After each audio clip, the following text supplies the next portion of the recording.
أهلا بيكم طلبة أولى إعدادي. النهاردة هنحل مع بعض أسئلة كتاب الشاطر لمادة الدراسات الاجتماعية الوحدة الأولى. وكتب الشاطر من كتب الممتازة جدا من حيث الأسئلة وكمان في الشرح. هنحل النهاردة الوحدة الأولى مع بعض. أول سؤال في بنك الأسئلة. سؤال أكمل العبارات الآتية بكلمات مناسبة. قارة نقط هي ثاني قارات العالم من حيث المساحة، طبعا قارة أفريقيا. يحد قارة أفريقيا من جهة الشمال إيه؟ طبعا هيكون البحر متوسط. يقع ثلث قارة أفريقيا في نصف الكرة، طبعا الجنوبي، لأن الثلثين في نصف الكرة الشمالي والثلث في نصف الكرة الجنوبي. تقترب قارة أفريقيا من قارة آسيا عند مضيق باب المندب. تشرف قارة أفريقيا على ممرات مائية هامة مثل قناة، طبعا السويس.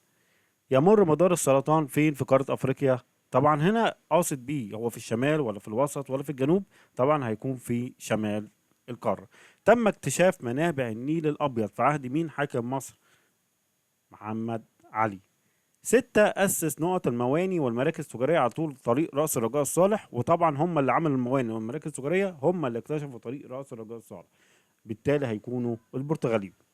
قام الرحالة العربي برحلات مهمة في كل الرحلات العربية، معظمها كانت في الشمال وفي الغرب.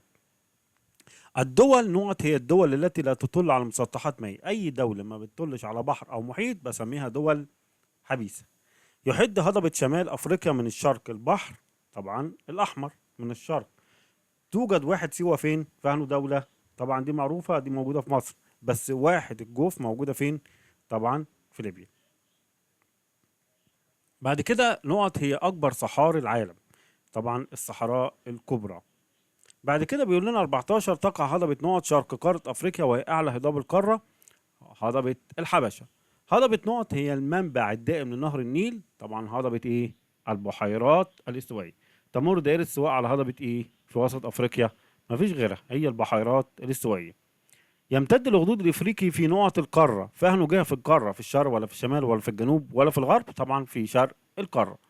من الجبال الالتوائية في أفريقيا جبال نقط والتي تقع شمال غرب القارة. خلي بالك احنا عندنا جبال التوائية في الجنوب وعندنا جبال التوائية في الشمال، فهو هنا قاصد بها شمال غرب القارة، طبعا جبال أطلس. توجد هضبة الشطوط في دولة الجزائر. أعلى قمة جبلية في جبال البحر الأحمر هو جبل شايب البنات، والجبل ده يا جماعة موجود في دولة مصر. تمتد جبال نقط في مصر والسودان وإريتريا، طبعا دي جبال البحر الأحمر. جبل نقط هو أعلى قمة جبلية في أفريقيا، طبعا جبل كليمنجارو.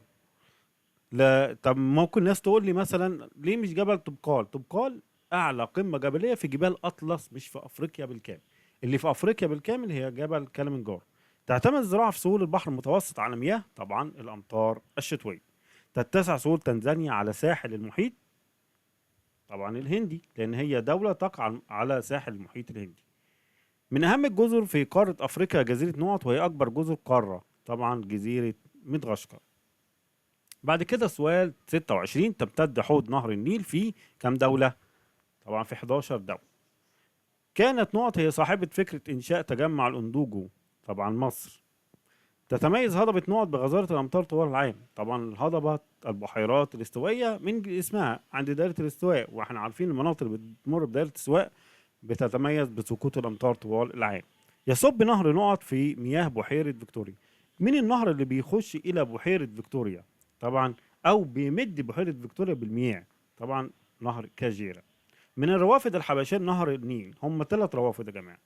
عندنا نهر السباط، عندنا نهر النيل الأزرق، وعندنا نهر عطبرة. فأي اتنين؟ طبعا النيل الأزرق، وهنقول له هنا السباط. قامت مصر بإنشاء سد وين في أوغندا.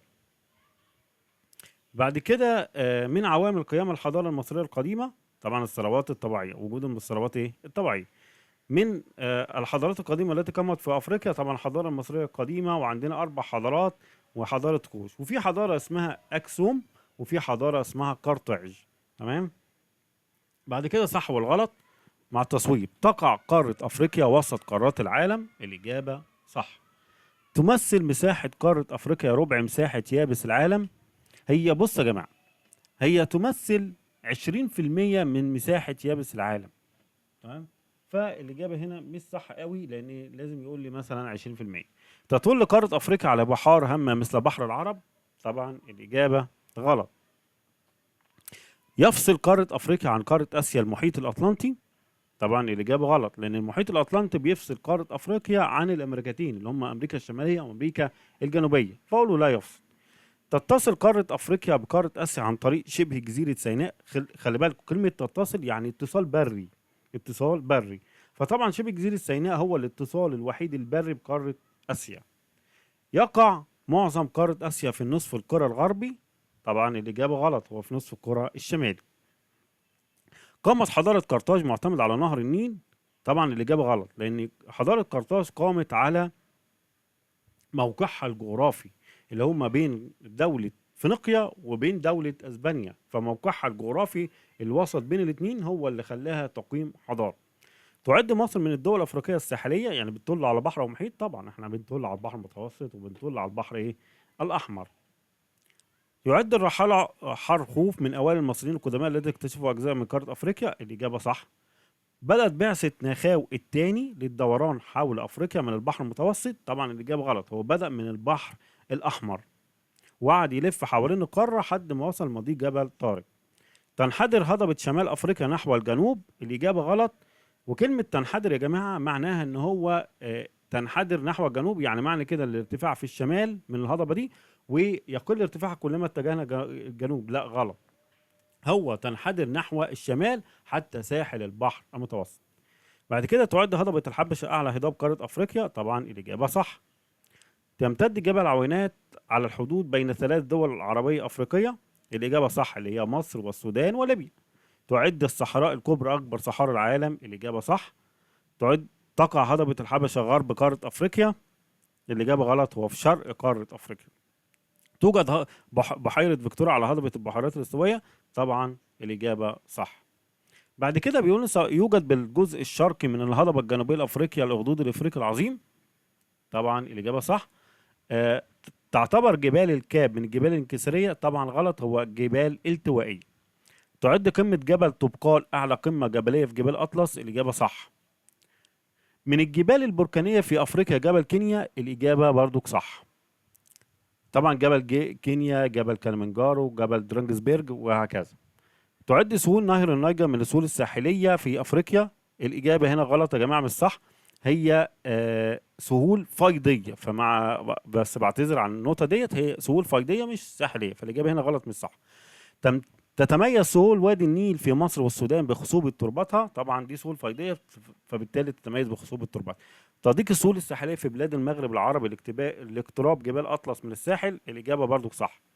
مضيق موزمبيق يفصل جزر مدغشقر عن الساحل الغربي للقارة؟ طبعا لا غلط، هو عن الساحل الشرقي للقارة. تقع جزر القمر شمال غرب جزيرة مدغشقر؟ الإجابة صح. تجمع لندوجو يضم دول شرق وغرب أفريقيا؟ الإجابة غلط، هو يضم دول حوض النيل.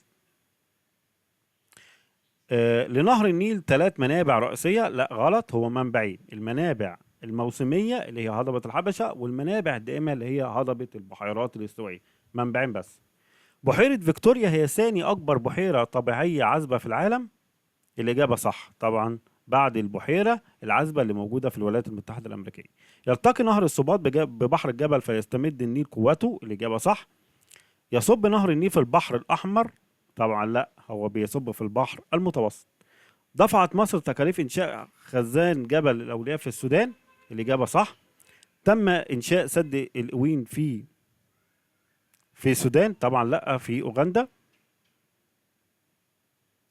بعد كده قامت حضارة كوش في شمال مصر؟ لا، هي في شمال السودان. انتقل مركز الحضارة الكوشية من نبتة إلى مروي؟ طبعا الإجابة صح. ظهرت حضارة أكسوم في غرب أفريقيا؟ لا، هي ظهرت في في شرق أفريقيا سوري. بعد كده اختر الإجابة الصحيحة. تتصل قارة أفريقيا بقارة نقط عن طريق شبه جزيرة سيناء؟ طبعا اتصالها البري ده عن اتصالها بقارة آسيا. تقترب اليابس الأفريقي من اليابس الأوروبي عن؟ طبعا مضيق جبل طارق. القارة التي تشكل خمس مساحة اليابس للكرة الأرضية هي؟ طبعا أفريقيا. بعد كده بيقول لنا المحيط الذي يفصل افريقيا عن قارتين من قارات العالم الجديد، اللي هو قاصد بيها امريكا الشماليه وامريكا الجنوبيه، طبعا المحيط الاطلنطي. معظم اليابس الافريقي يقع في نصف الكره الارضيه، طبعا الشمالي، لان الطولتين قاره موجود في الشمال والطولت موجودين فين؟ في الجنوب. بعد كده قامت حضاره نقط في اريتريا واثيوبيا، طبعا دي حضاره اكسوم. اكبر دوله افريقيه من حيث المساحه طبعا الجزائر. اكبر هضاب افريقيا اتساعا هضبت، اتساعا يبقى ايه؟ شمال افريقيا. لو قال ارتفاعا تبقى الحبشه. في الاتساع شمال افريقيا، وفي الارتفاع الحبشه. يوجد منخفض القطاره في دوله طبعا مصر. اعلى هضاب افريقيا هضبه الحبشه. بعد كده بيقول تقع هضبه نقط في وسط افريقيا وتمر بها دائره السواء، طبعا دي هضبه البحيرات الاستوائيه. تمتد جبال اطلس بين سلسلتين تنحصر بينهما هضبه الشتوت. من الجبال الكسرية في أفريقيا هل جبال أطلس؟ طبعا لا، عشان دي جبال التوية. جبل طبقال هي من جبال أطلس، فدي جبال التوية. جبل شايب بنات طبعا الإجابة صح، وجبل كليمنجارو من الجبال البركانية. قمة جبل نقط هي أعلى قمة جبلية في أفريقيا، طبعا كليمنجارو. تقع سهول نقط الساحلية شمال قارة أفريقيا، طبعا سهول البحر المتوسط. تتسع السهول الساحلية للمحيط الهندي عند طبعا تنزانيا، وتضيق في كينيا.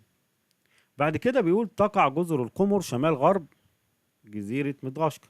هضبة نقط هي المنبع الدائم لنهر النيل، طبعا البحيرات الاستوائية. يصب نهر نقط في بحيرة فيكتوريا وهو من مصادر مياه لها، طبعا كجيرة. خد بالكم يا جماعة، عاوز اقول لكم معلومة. بحيرة فيكتوريا المية اللي بتتجمع فيها او بتتملى بيها البحيرة بتيجي من حاجتين: الامطار الشتوية، الامطار قصدي طوال العام، ونهر كجيرة. بعد كده من روافد نهر النيل الموسمية، طبعا النيل الازرق. كل الحضارات اعتمدت على مياه نهر النيل ما عدا حضاره ايه؟ قرطاج، لان دي اعتمدت على موقعها الجغرافي. بعد كده يا جماعه صح، اكتب ما تشير. ثاني قارات العالم من حيث المساحه احنا خلاص قلناها، دي قاره افريقيا. شبه جزيره تصل بين قاره افريقيا وقاره اسيا، طبعا شبه جزيره سيناء. مجموع الانتاج الثقافي والمادي والذي يميز مجتمعنا عن غيره، طبعا دي اسمها الحضاره. اكبر دوله افريقيه من حيث المساحه الجزائر. دولة تقع في الركن الشمالي الشرقي من قارة أفريقيا، طبعا دي دولتنا دي مصر. تمام. طريق اكتشف البرتغاليين عن طريق الدوران حوالين أفريقيا، طبعا ده طريق رأس الرجاء الصالح. جبل يمتد على الحدود بين مصر وليبيا والسودان، طبعا الجبل ده في أقصى الجنوب الغربي لمصر، طبعا ده جبل العوينات. أعلى هضاب قارة أفريقيا في الارتفاع تبقى الحبشة. أعلى قمة جبلية في أفريقيا كليمنجارو. جبال التوائية تقع شمال غرب قارة أفريقيا وتمتد في 3 دول، طبعا جبال أطلس، تونس والجزائر والمغرب. هضبة بالجزائر تنحصر بين جبال أطلس، طبعا هضبة الشتوت. بعد كده بيقول لنا أعلى قمة جبلية في جبال أطلس طبقال. دولة بها أعلى قمة جبلية في جبال البحر الأحمر. أعلى قمة جبلية في جبال البحر الأحمر هي جبل شاي البنات. طب يقع فين جبل شاي البنات؟ في مصر. بعد كده جبال بركانية توجد جنوب قارة أفريقيا، دي جبال درانجسبيرج. بعد كده سهول ساحلية تقع شرق قارة أفريقيا في مصر والسودان وإريتريا، طبعا سهول البحر الأحمر. استثمار الموارد المائية بشكل مستدام لتحقيق التنمية المستدامة والحفاظ على النظام البيئي، طبعا دي اسمها الاقتصاد الأزرق. أزرق جاي من المية الزرقاء يعني، تمام، فاسمه الاقتصاد الأزرق. بعد كده بيقول لنا أكبر جزر قارة أفريقيا وتقع في المحيط الهندي، طبعا جزيرة مدغشقر. المساحة التي يجري فيها النهر وروافده، طبعا ده اسمه حوض النيل، حوض النهر. ثاني أكبر بحيرة طبيعية عذبة في العالم طبعا بحيرة فيكتوريا. حضارة قامت على الساحل الشمالي لأفريقيا اللي هي تونس، طبعا قرطاج. هنا بقى بيقول لنا ما المقصود، يعني عاوز التعريفات بتاعت 9 اللي هو التعريفات اللي هو عاوزها دي. أول حاجة بيقول لنا حوض النهر. يعني إيه حوض النهر؟ طب ما احنا لسه قايلين أهو، تمام. الأراضي التي يجري فيها النهر ورافده، فيبقى حوض النهر هو إيه؟ الأرض التي يجري فيها النهر وإحدى روافده. الحضارة. الحضارة هي نتاج كل ما انتجه عقل الإنسان سواء ماديا أو معنويا، تمام. وممكن الكتاب يكون كاتبها بأسلوب تاني، بس هو برضو التعريف ده صح. بعد كده بيقول لنا الدولة الساحلية. الدولة الساحلية كلمة ساحلية يعني بتطل على ساحل البحر أو ساحل المحيط، فجاي منها هي الدول التي تطل على بحار ومحيطات. طيب دول حبيسه عكسها بقى، يبقى هنا بقول دول تطل على البحار والمحيطات، يبقى اذا الدول الحبيسه لا تطل على الدول، لا تطل على بحار ولا محيطات. طيب الاخدود الافريقي العظيم عباره عن ايه؟ عباره عن انكسار حصل في شرق افريقيا، ومن من الجنوب حتى الى الشمال. يبقى هو ايه؟ عباره عن مجموعه انكسارات طوليه، وممكن اقول عليها متوازيه، تمام، في شكل متوازي تمتد في شرق افريقيا وتتجه بشكل عام من الجنوب حتى الشمال. بعد كده الاقتصاد الازرق، احنا قلنا استثمار الموارد المائيه بشكل مستدام لتحقيق التنميه المستدامه والقضاء على الفقر وتحقيق الاكتفاء الذاتي. طيب بالنسبه للتعريفات دي عندنا كمان تجمع الاندوجو. تجمع الاندوجو هو تجمع اقليمي، يعني يضم مثلا منطقه معينه اللي هي للدول حوض نهر النيل ال 11 دوله، تم انشاؤه عام 1983 بهدف التشاور والتنسيق بين دول حوض نهر النيل، بحيث مثلا لو عاوزين مثلا يعملوا اتفاقيات بينهم وبين بعضهم في حاجه تخص نهر النيل، فهو ده اسمه تجمع الاندوجو. بعد كده عندنا الاقتصاد الاخضر. الاقتصاد الاخضر يعني الحفاظ على البيئه، يبقى هو الاقتصاد الصديق للبيئه، ويستهدف تحقيق نمو اقتصادي مستدام مع الحفاظ على البيئه. يعني اي مشروع انت عاوز تعمله بس مع المحافظه على البيئه، ده بنسميه الاقتصاد الازرق. الجبال البركانيه، طبعا الجبال التي نشأت نتيجه البركان او الثورات البركانيه. نيجي بقى على السؤال السادس، بيقول صوب ما تحته خط. بفضل قاره افريقيا يفصل قاره افريقيا عن قاره اوروبا، طبعا البحر المتوسط. امتى بقى اقول مضيق جبل طارق؟ قال لما يقول لي هنا تقترب قاره افريقيا من قاره اوروبا عن طريق ايه؟ طبعا اقول له مضيق جبل طارق، يعني عاوز اقرب نقطه بين القارتين. بس هنا بيقول لك يفصل قاره افريقيا عن قاره اوروبا، طبعا البحر المتوسط. تمر دائره الاستواء وسط قاره طبعا افريقيا. قامت حضاره قوس في شمال السودان. من الدول العربيه الافريقيه دوله، اي دوله عربيه طبعا مصر، عندك مصر، عندك ليبيا، عندك تونس، عندك الجزائر، عندك المغرب، عندك مثلا موريتانيا، عندك جزر كل دي دول عربيه افريقيه. ارسل الملك الفرعوني نخاوي الثاني بعثه للدوران حوالين افريقيا، وعادت عبر مضيق طبعا جبل طارق. بعد كده يا جماعه ستة، صحراء نقط اكبر صحاري العالم، طبعا الصحراء الكبرى. تسقط الامطار على هضبه البحيرات السويه في طبعا طوال العام، الامطار فيها طول السنه. من الجبال الانكساريه في قاره افريقيا جبال اطلس، طبعا جبال اطلس مش جبال انكساريه، امال جبال ايه؟ جبال التوائيه. يوجد جبل شايب ببنات فيه، احنا لسه مجاوبينه، في مصر. توجد جبال درانجسبرج في طبعا جنوب غرب القاره، في اقصى الجنوب. ممكن الواحد يقول لي في اقصى الجنوب، اقول له ماشي تمام، تنفع الاجابه. يضم تجمع الاندوجو طبعا 11 دوله اللي هم دول حوض نهر النيل. تشكل هضبة الحبشة المنبع الدائم لنهر النيل، طبعا هضبة البحيرات الاستوائية. من روافد النيل الموسمية عندنا 3 روافد، عندنا نهر النيل الأزرق، عندنا نهر صباط، عندنا نهر عطبرة، أي حاجة يبقى نهر الصباط. طيب يتجه نهر النيل شمالا ليصب في البحر المتوسط. قامت مصر بإنشاء خزان سينار على لصالح السودان. قامت على فين؟ على النيل الأزرق، وهو أحد روافد تمام المنابع الموسمية أو هضبة الحبشة. بعد كده آخر سؤال عندنا في الخريطة، اللي هو أمام خريطة صماء لقارة أفريقيا، وضح مدلول الأرقام التي عليه. واحد مضيق، طب تعالوا نبص كده المضيق فين أهو، هو مش هقول لي هنا أهو، ده مضيق جبل طارق. بعد كده جزيرة اللي هي الكبيرة دي أكبر جزيرة في أفريقيا، طبعا جزيرة مدغشقر. 3 البحر، هو مش هقول لي طبعا البحر في شمال أفريقيا، طبعا ده البحر المتوسط. 4 جبال، فين 4؟ 4 أهي اللي في الشمال غرب القارة، طبعا دي جبال أطلس. هضبة اللي موجودة في شرق القارة دي هضبة الحبشة. 6 محيط اللي هو في شرق القارة كده، طبعا دي المحيط الهندي. أعلى قمة جبلية في أفريقيا طبعا جبل كليمنجارو من غير ما أشوف. بعد كده أكبر دولة أفريقية من حيث المساحة اللي لسه واخدينها اللي هي الجزائر. بعد كده مضيق اللي هو رقم 9 في نهاية البحر الأحمر، طبعا مضيق باب المندب. وآخر حاجة بيقول لنا 10 البحر، وهنا بحر في شرق القارة هو البحر الأحمر. وبكده يا جماعة يكون حلينا أسئلة كتاب الشاطر، تمام، الوحدة الأولى لمادة الدراسات الاجتماعية أولى إعدادي. بشكركم جدا. لو عجبك الفيديو اعمل اشتراك في القناة وفعل زر الجرس عشان يوصلك كل جديد، وشكرا لكم وبالتوفيق إن شاء الله.